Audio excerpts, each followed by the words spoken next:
There are things in this world that captures our attention and also cultivates our imagination. Something doesn't have to actually exist for us to feel passionate about it. Once one finds this thing, they then choose to pursue it. This thing causes for the passion to build up inside to the ready to shout to the world, I am a fan, and proud. This is the case for most bronies, the unexpected fans of My Little Pony. The bronies, matter of fact, loved the show so much that they made something called the Brony Thank You Fund, which was originally intended to create a 30-second commercial to thank the writers for making their show. The original fundraising goal was $2,000. However, the show became so popular that they gathered over $16,000. They then proceeded to donate the rest of the money to Toys for Tots to provide toys for children of United States military personnel. The fund has hence then been incorporated into the state of New Hampshire as a nonprofit organization under United States law.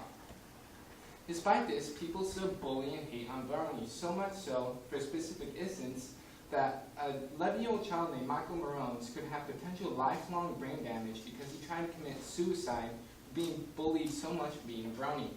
Michael's mom, Tiffany Marones Subtle, age unknown, was quoted saying, I've heard a lot of people say you need to go after the bullies and hold them responsible. But you know, I don't think that's what Mike would want. I'd rather teach people how to do right than punish, because punishment doesn't always work. My credibility includes first-hand experience into the brony community, interviews with actual bronies, and observations from the show itself.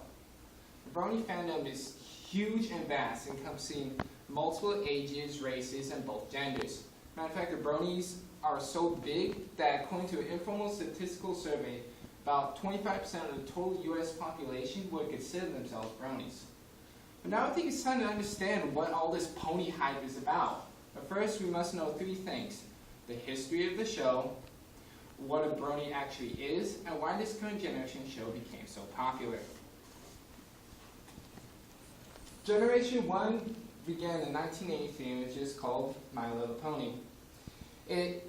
Now, all My Little Pony generations come with toys, but this one was made specifically to sell toys. The plots are highly varied, and the storytelling animation itself could have really used some improvement. It ran until 1987. Generation 2 began in 1997 and was called Friendship Garden Ponies.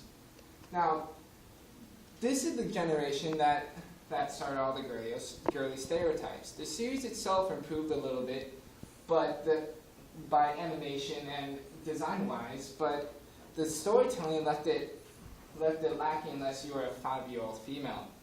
Generation 3 began in 2003. It was just called My Little Pony Tales. The plot was always predictable and boring, so much so that they had to make a rebuttal and attempt to redeem itself called Generation 3.5. This failed. This is the generation that caused almost everyone to hate My Little Pony. So let's jump to number 4, where friendship is magic. It began in 2010 and was created by Lauren Fox. They can include stellar storytelling, the characters are compelling, great animation, and brought across lovely dedication. The character design improved and made more appealing to the eye. Now, granted, this may not be the most manly design.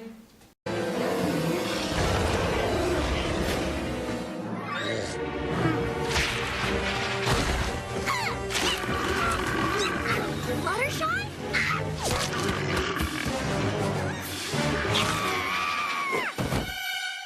I wouldn't exactly call it girly. So now this is where we meet the bronies, but I like My Little Pony. Yes, the bros enjoy the ponies, so let's go meet the bronies.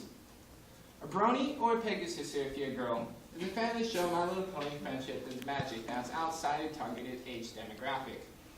For a brony, watching a new episode is like going to a new school. They're excited for new experiences, but they're scared for what these experiences might bring. There are multiple types of bronies, from creative bronies, animation bronies. These are the people that create fan art, fan fictions, music, and games all inspired by the show. The bronies became so popular they even have conventions to talk about all things pony. Just to name a few, there's BronyCon, GalaCon, Everfree. They even go to Comic-Con. Now that we know what a brony actually is, I think it's time to explain why this generation is about 20% cooler than all the others. On top of the improved character design, the animation from the show is stunning. It's smooth, clear, vibrant, and appealing to the eye.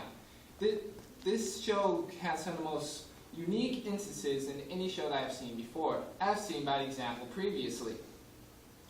On top of that, we have some big name actors, including Tara Strong, or some of you may know her as your childhood, or John Delancey, or Q for you Star Trek The Next Generation fans. Alongside the great voice acting and great writing, the show is a way for bronies to actually escape the hardships of reality.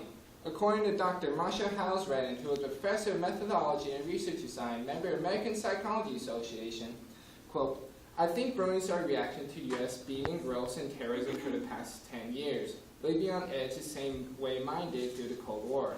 They just want somewhere a lot more pleasant to be." Now we understand that the show may not be for everyone, but I hope that now that we know the history of the show, what a brony actually is, and why this current generation of shows become so popular, I hope the next time you get a chance, you'll greet a brony with an open mind. Thank you.